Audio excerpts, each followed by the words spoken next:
I really enjoyed the film. Thank you. As can be attested by the fact I'm on the trailer, right? I just found out.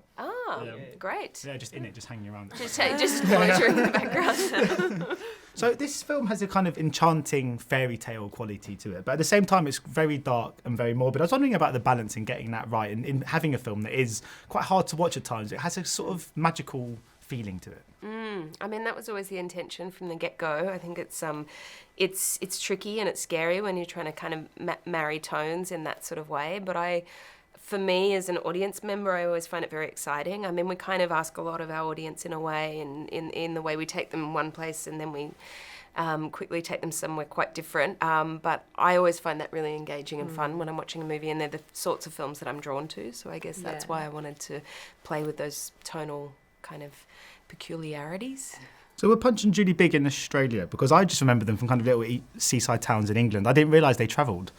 Well, I don't actually know, but I've never seen a show in Australia, but there's definitely an awareness of it. I feel like everyone kind of knows what it is. Yeah, when I've mentioned it to people, everyone kind of knows. Well, usually they have like a week or two in England when the sun's out. In Australia, they'd just be performing all year round. Non-stop. Yeah. No, they'd be too exhausted. We couldn't have it. But during this time, I was thinking, I used to go and watch sort of Punch and Judy shows, and we just get dropped off by our parents, and we'd sit there and watch these two ugly puppets consisting of a story whereby a husband is just assaulting his wife with this stick.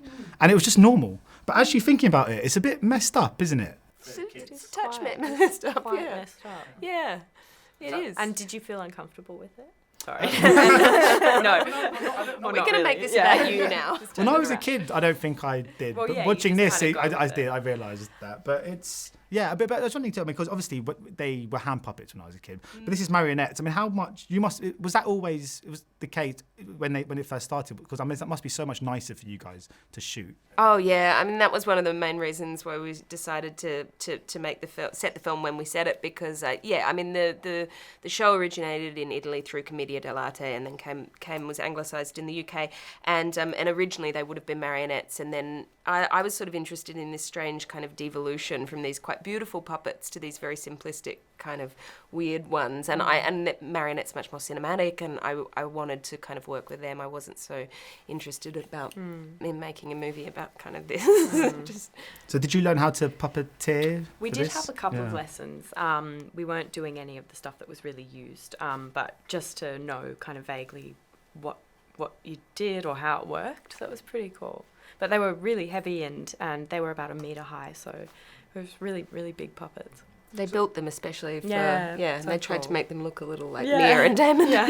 Because I mean, I guess with acting, you pick up so many little skills along the way. What would you say? Is there anything that you've sort of most cherished? Is there anything that you had to learn for a role that you've kind of taken into the real? I liked learning piano because I always wanted to do that as a kid, and I think I've pretty much lost it now, but because you have to do things so intensely, when I was learning piano for a film, I did it like, I had a 2-hour lesson and every second day, and then had to like do a lot of practice, and it was just kind of like this weird thing where when you really put your mind to something, you like really can do it if you do it like really intensely.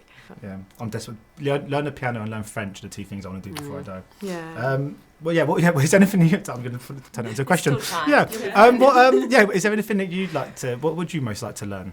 What don't you know that you'd most like to pick up? Oh, there's so much I don't know. There's so much.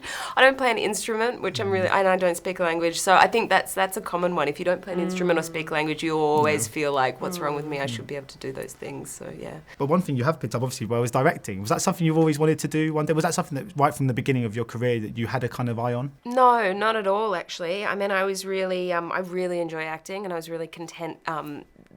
The idea of having a career as an actor was very exciting to me, and then the kind of reality of that sort of starts to kick in, and you maybe not necessarily getting the type of work you'd like to get or as much work as you'd like to get, and I guess I just knew that I wanted to continue to be in the industry. I wanted to have longevity in the industry, and I also felt like I was interested in how it might feel to have a bit more creative control over my career. And Mia directs as well, so I'm sure you can understand this. But when I first started dipping my toe into that world, I was like, oh, this is actually really, really satisfying when you've been an actor and sort of at the mercy of other people's projects, and you're absolutely creatively involved in that. But your role, has its boundaries, and then you start to be the boss, and it's really fun.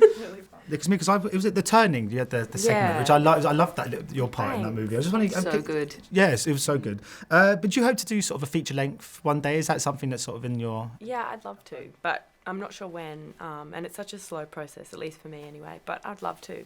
Yeah, I'd absolutely love that. Brilliant. Well, thanks so much for your time, too, guys. Yeah, Appreciate it. nice Cheers. to meet. Ladies and gentlemen, you're watching Hey You Guys.